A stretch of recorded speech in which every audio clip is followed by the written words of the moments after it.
Wherever you are, welcome to another of my takes, and a great question raised a couple of months ago by a viewer about a problem that concerns many people, not just in China, but definitely around the world. And that is the connection between youth unemployment and automation.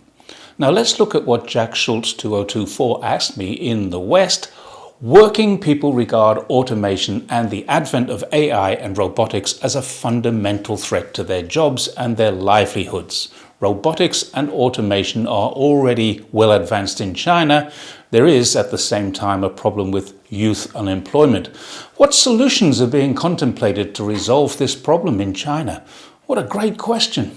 And we will come to what China is doing in just a moment. But let's be fair about this first. This is a problem everywhere. The US is currently trying to bring manufacturing back to America, but of course, no one in America wants to do the repetitive factory work. As one pundit said, we want to wear Nikes, not make them. And to be honest, so do the Chinese. No one enjoys factory work. I know this for a fact. I spent 2 years after leaving school in a plastic extrusion factory in Essex. I had not qualified for the police at that time, but when I was 18 years old, I did. And that might have been the end of my aspirations where I worked when I retired if I hadn't got into the police. Despite having pretty good pay, it was not a good job. It's not something to be proud of or tell your friends about. It's not a job I wanted to do forever. And quite often it was a job where I'd wake up in the morning, get dressed, go to work, start at 6 a.m. or 2 p.m. or 10 p.m. for 8-hour shifts. It's definitely not what we hope for when we leave school. Even those of us like me who leave school ill-educated and ill-prepared for the world. We all hope for better. Chinese people are no different. So with the age of automation, there is very definitely a different perspective. You know, while a car factory in the last century might have employed 20,000 people, the same size factory now probably employs 200. It pumps out 3 times as many cars, which are probably better quality than those of the earlier era. And that's great for the consumer, but is it terrible for workers' employment prospects? What should a massive manufacturing country like China do? Before we go into that, there's another aspect that Jack didn't mention, but I will here, and that's the aging population. Western media are promoting this as yet another cause for concern over China's rise. Rest assured, it's a challenge. It is a cause for concern, but it isn't going to lead to any sort of demise. Let's look at how statistics are used to misrepresent this. Of course, China and India are respectively holding the largest aging population. That's because those countries have the world's largest populations. Now, according to worldometers.com, there are 55 countries and regions with a higher average age than China. These include South Korea, Greece, Portugal, Italy, Germany, Denmark, Canada, Thailand, Russia. United Kingdom shares the same as China, with 40.1 years of age being the average. And of course, the developed nations, Japan takes the crown with 49.8 being the average age. So it's not just China that has this challenge. The US is slightly behind China at 38.5 years of age. Now the difference is that China has created a white paper and is actually planning and preparing for the time when this challenge manifests itself. Now I can't say what others are doing, but China released a report which included details of the plan to expand services, healthcare, boost initiatives or incentives for additional births, create industries in the silver economy, and even add university courses for elders. Now, all these additional services for the elderly are part of the challenges faced by automation and employment issues. Just last month, the State Council put out a report where it explained what it is doing in the job market. It's targeting vulnerable families. It's targeting key industries. It's offering financial incentives and reducing costs associated with employment. There are a lot of people looking for jobs at this time of the year, and there are in every country. But there are also a lot of jobs looking for people. In May last year, the State Council issued a plan for automation and replacement of manual labour in the manufacturing industries. It's worth looking at what the State Council Information Office said in a briefing paper in 2022 for the launch of another white paper called Youth in China of the New Era, in which they talked about training opportunities as well as the responsibilities of both the government and the youth to fix this problem. One very interesting thing in China is education.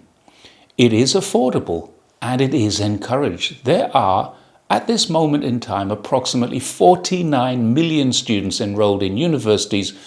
Over 65% of all school leavers enter some kind of tertiary education. It's affordable, it's world class. And what this does is literally kick the can of unemployment down the road for another year or more.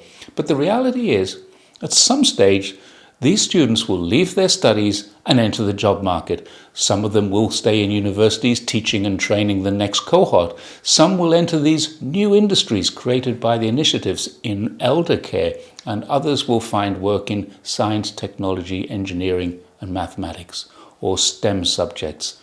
This is what China is aiming for. High education levels, higher technology, less factory work, more automation. In 2024, China added 12.5 million new jobs and brought the overall unemployment rate down to 5%.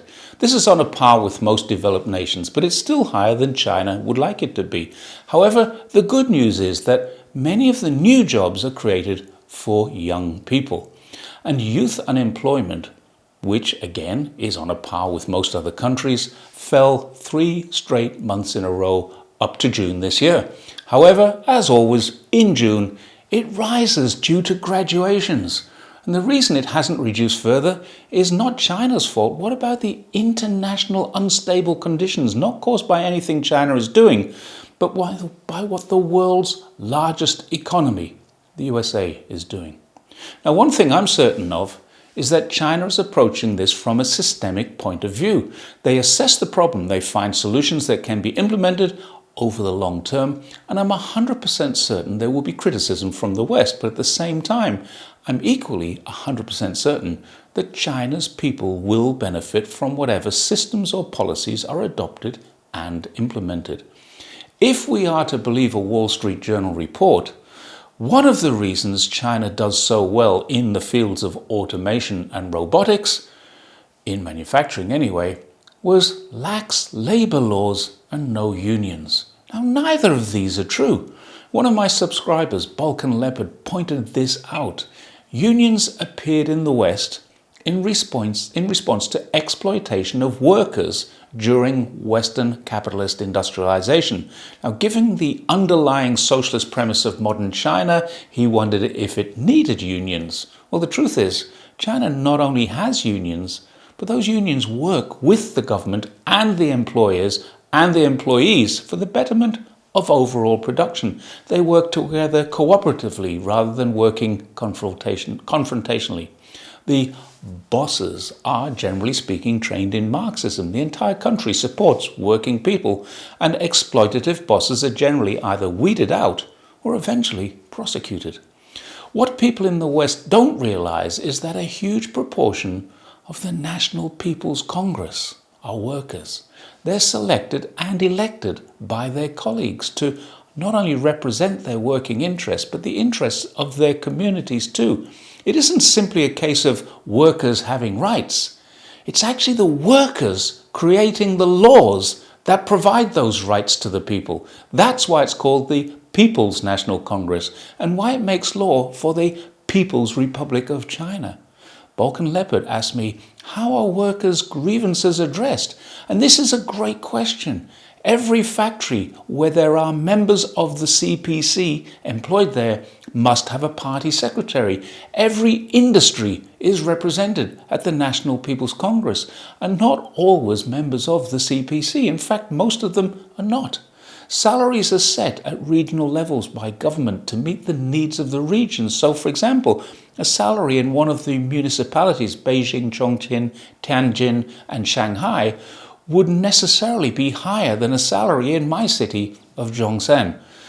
What's happening in the West is the complete opposite of what's happening in China.